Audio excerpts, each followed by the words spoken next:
ജ്ഞാനസഭയിൽ പങ്കെടുക്കാൻ RSS മേധാവി മോഹൻ ഭാഗവത് ഇന്ന് എറണാകുളത്തെത്തും. സംസ്ഥാനത്തെ സർവകലാശാലകളുടെ വൈസ് ചാൻസലർമാർ പരിപാടിയുടെ ഭാഗമാകും.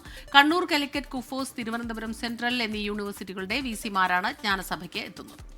ആൻമരിയ സണ്ണി വിവരങ്ങളുമായി ചേരുന്നുണ്ട് കൊച്ചിയിൽ നിന്ന്. ആൻമരിയ, ഈ സർവകലാശാല പ്രശ്നമൊക്കെ നമുക്ക് മുമ്പിലുണ്ട്. ഗവർണറും സർക്കാരും തമ്മിലുള്ള പോര് നമുക്ക് മുമ്പിലുണ്ട്. സർവകലാശാലകളെ കാവ്യവൽക്കരിക്കാൻ ശ്രമം നടക്കുന്നുവെന്ന സർക്കാരിൻ്റെ വിമർശനം അതിശക്തമായി വരുന്നൊരു ഘട്ടം. അതിനിടയിലാണ് RSSന്റെ മേധാവി കേരളത്തിലേക്ക് എത്തുന്നത്. അതിൽ ഈ പരിപാടിയിൽ ഈ VC-മാരൊക്കെ പങ്കെടുക്കുന്നു എന്നതും പ്രധാനമാണ്. എന്താണ് പങ്കുവയ്ക്കാൻ കഴിയുന്ന വിവരങ്ങൾ ആൻമരിയ?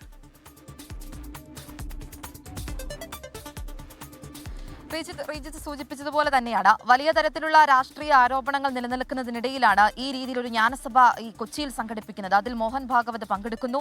അതിന്റെ പ്രധാന പരിപാടിക്ക് അല്ലെങ്കിൽ മുഖ്യ പ്രഭാഷണം നടത്തുന്നതും മോഹൻ ഭാഗവതാണ്. അത് ഇന്നു മുതൽ തുടങ്ങുന്ന ജ്ഞാനസഭയാണ്. അത് കുറച്ച് ദിവസങ്ങളിലോളം ഈ ജ്ഞാനസഭയുണ്ടായിരിക്കും. അതിലാണ് ഇപ്പോൾ ഈ രാഷ്ട്രീയ ആരോപണം നിലനിൽക്കുന്നതിനിടയിൽ അല്ലെങ്കിൽ സർവകലാശാലയെ കാവ്യവൽക്കരിക്കുന്നു എന്ന തരത്തിലുള്ള വിവിധ രാഷ്ട്രീയ പാർട്ടികൾ ഈ രീതിയിലുള്ള രാഷ്ട്രീയ ആരോപണങ്ങൾ നടത്തുന്നതിനിടയിൽ വിവിധ സർവകലാശാലകളിലെ VC-മാർ ഈ പരിപാടിയിൽ പങ്കെടുക്കുന്നത്. കണ്ണൂർ, കാലിക്കറ്റ്, കുഫോസ്, തിരുവനന്തപുരം സെൻട്രൽ യൂണിവേഴ്സിറ്റി എന്നീ യൂണിവേഴ്സിറ്റികളിലെ VC-മാരാണ് ഈ പരിപാടിയിൽ പങ്കെടുക്കാനായിട്ട് എത്തിയിരിക്കുന്നത്. സർവകലാശാല വിഷയത്തിൽ സംസ്ഥാന സർക്കാരുമായി ഇടഞ്ഞു നിൽക്കുന്ന ഗവർണർ രാജേന്ദ്ര ആർലേക്കറും ഈ പരിപാടിയുടെ ഭാഗമായിട്ടുണ്ട്.